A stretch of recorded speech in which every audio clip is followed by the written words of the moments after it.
One of the things I love about living in Hawaii is all of the different ethnic foods that we get to eat here. Like what?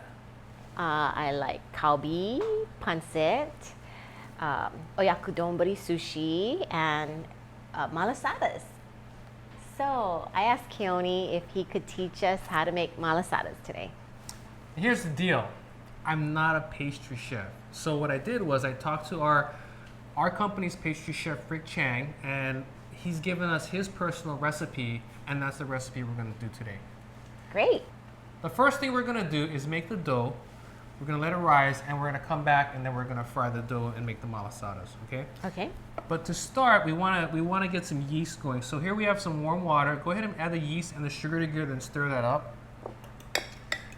Now, what's happening is Cheryl is activating the yeast, and the water, we want it to be warm but not scalding hot because this is actually a live product. So the sugar is going to feed the yeast. We're going to waken them up. They're going to start getting happy, and then we're going to kind of put it all together into our batter. And the yeast is what's going to happen is the yeast is going to start to eat the sugars here, and when the yeast eats the sugars, one of the things that it emits is gas, and that's what makes it rise, and that's what gives us a nice light dough.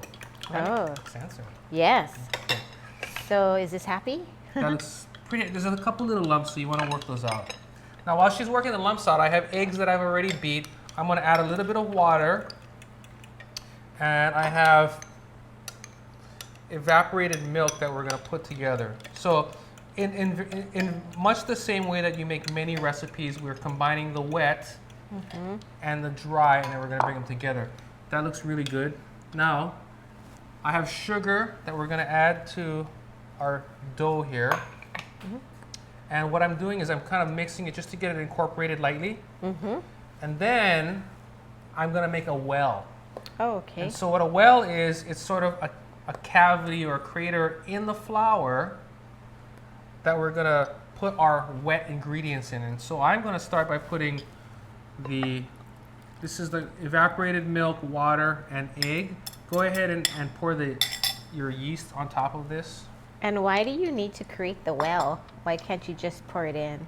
Well, what's going to happen, and you'll see here, is I'm putting my spoon in the center, and I'm going to start to move it around. And as I move it around, the liquid here is gradually going to start grabbing the flour. Okay? I see. Now, if I just dumped it all together, it would be a big mess, and I'm going to get a little bit of lumps when I'm doing this, but the other way would be very, very lumpy, very, very hard to work with. And what I'm essentially doing now is I'm bringing the wet together with the dry, and it's going to be a lot more easier to work with or to manage. So I'm continuing to bring it together, and as you can see, the flour is breaking off and it's starting to move into The wet. liquid, I right? want to try. Yeah, okay, so go ahead and stir and just keep going around the edge, and you're gradually pulling the dry into the wet, okay? And is this something you could use your electric, can you do this with an electric mixer? You can, definitely can. If you have a stand-up mixer like a KitchenAid, I think is fine.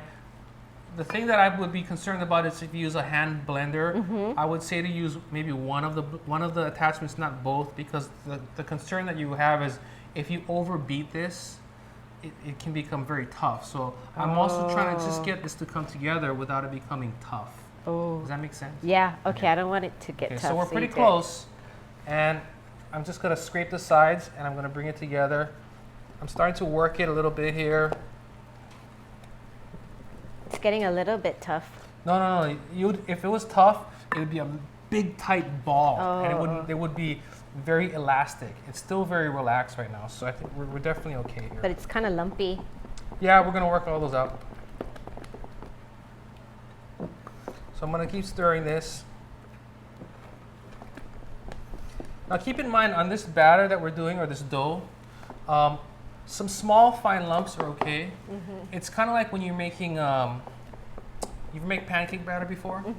Do you get all the lumps out? Or when you make muffin batter, do you try to get every little lump? And why is that? It would take too long.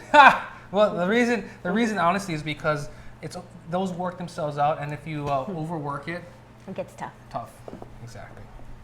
So what we have here is we have our, this is our dough. It's a little bit loose. Add a little bit of flour just to get it to tighten up a little bit. See, so now you can see how it's come together. We added a little bit more flour to get the texture right. It's got some elasticity, but it's still loose, right? If it was too tight, it would be just bound like that. There are a few tiny little lumps, but essentially it's all come together into one nice dough, right? It's very almost doughy. like a batter, but it's more like a dough. So now we're gonna go ahead and cover it. We'll let it rise. We're gonna flip it back over, let it rise again, and then we'll be ready to fry some serious malasadas after that. Okay. So we set up the fryer, and I'm putting the batter into the oil with using a spoon, and Keone is turning it over when it gets brown. And so we're frying it for a few minutes on each side. The fryer we have at 375 degrees, and one of the things that Cheryl asked me, which is a very good point, is what do I do if I don't have one of these handy dandy fryers? You can go ahead and get a pot, a really thick gauge pot, and heat up the oil. You want to make sure you have a thermometer. You want to be able to check that you have a 300-degree temperature. I really think it's worth picking one of these up though, and I was doing it for a long time without one, and we finally got one. It makes life so much easier, and then it's all the other things you can do with it too. Like French fries. Mochiko chicken. Ooh. But yeah, French fries too. So Oh, we shrimp got tempura. tempura. So we got these frying, and once they're done, we actually have two sugars here. I've got one that's cinnamon sugar, and I've got one here that's just plain sugar. You take them out, you throw them in the sugar, you roll them out, and that's it. I'm gonna go and I'm gonna do the official test and make sure this thing is good. Before I do, I wanna make sure you guys remember that you can get more recipes like this at foodland.com.